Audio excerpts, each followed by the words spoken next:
This is Ray Minarchik, and you are listening to Our Next Guest Recap. This episode is a recap from our time with Dr. Lynette Reed. So, you do provide step-by-step guidance for businesses, leaders, organizations, individuals as well. What called you into this line of work? How did you get into this, to this world? Well, that could take a day to explain, but I'll try to give you the shortened version. We just have a lunch. Yeah, okay. A minute, maybe I can. Okay. So I started in speech pathology, and I actually, my first job was in Killeen. I was a speech pathologist for Pershing Park Smith, and I think what was the other one?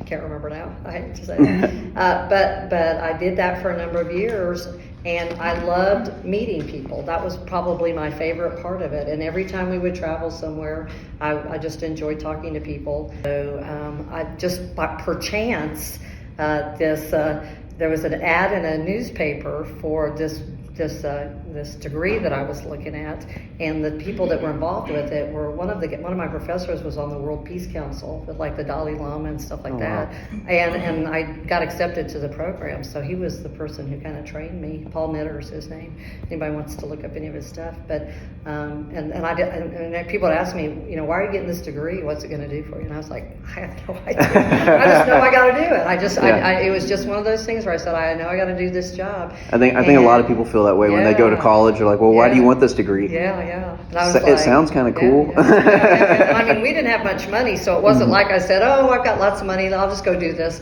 I had to talk to my husband and say, look, this is going to be a struggle. We have 2 young children, and it's a distance program, and so I have to go. And so we went. He let me do it, and he was like, yeah, I got your back. Mm-hmm. And so I went to the program.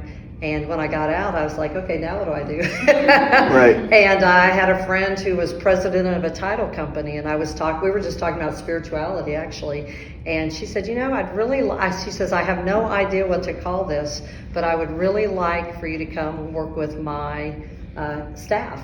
And I said, sure. And so I knew the model because that was my dissertation. And I said, okay, this is what I think I could do is I could go in and just teach this model and see if it helped. And sure enough, they're still my clients. Nice. So yeah, I'm on retainer with them. So when they have new people come in and stuff like that, and anytime there's a conflict, a lot of times that's where I come into a business is if there's conflict or if you've got somebody who really realizes how important culture is.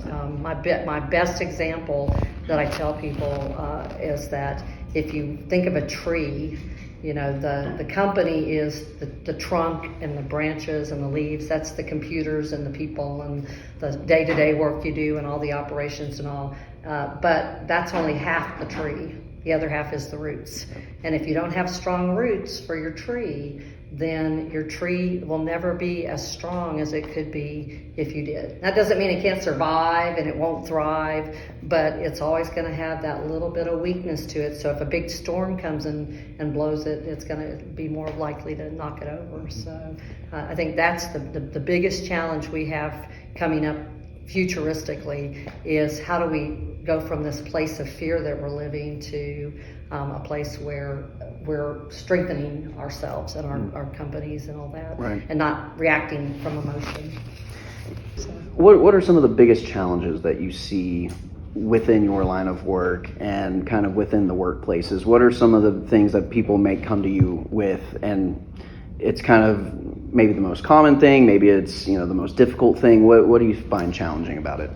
Well, I think what I've heard, especially since this is a young professional group, young at heart, or young, right.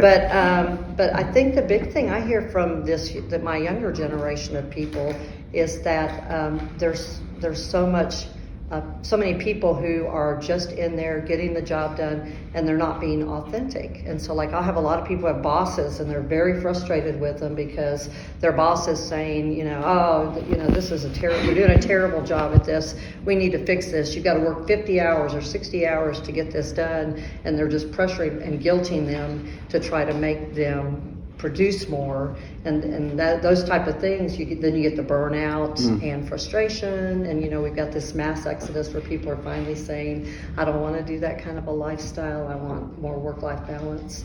And so I think that's the biggest challenge, is finding a way to make businesses really understand how incredibly important it is. And those conversations can get kind of awkward and weird. So what would you advise people that are dealing with a generational gap in terms of communication, work ethic, the way you just view life, culture? You know, a lot of differences depend on when you were born.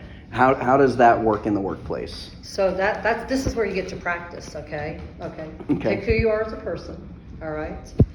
Think about making sure your words and actions match, right? Think about what you want to say to the person in a kind, friendly, whatever word you picked for who you want to be as a person. Don't judge them as good or bad or wrong or right, because they're different, right? We can be different and still have a conversation, and then have the conversation.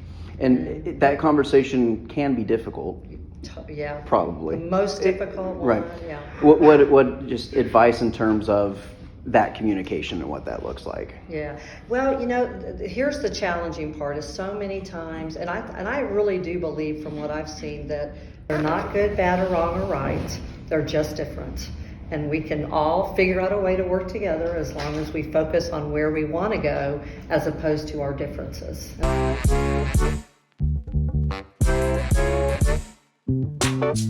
Thank you for listening to our next guest recap. If you would like to continue this series, follow the Greater Killeen Young Professionals Facebook for more information and upcoming events.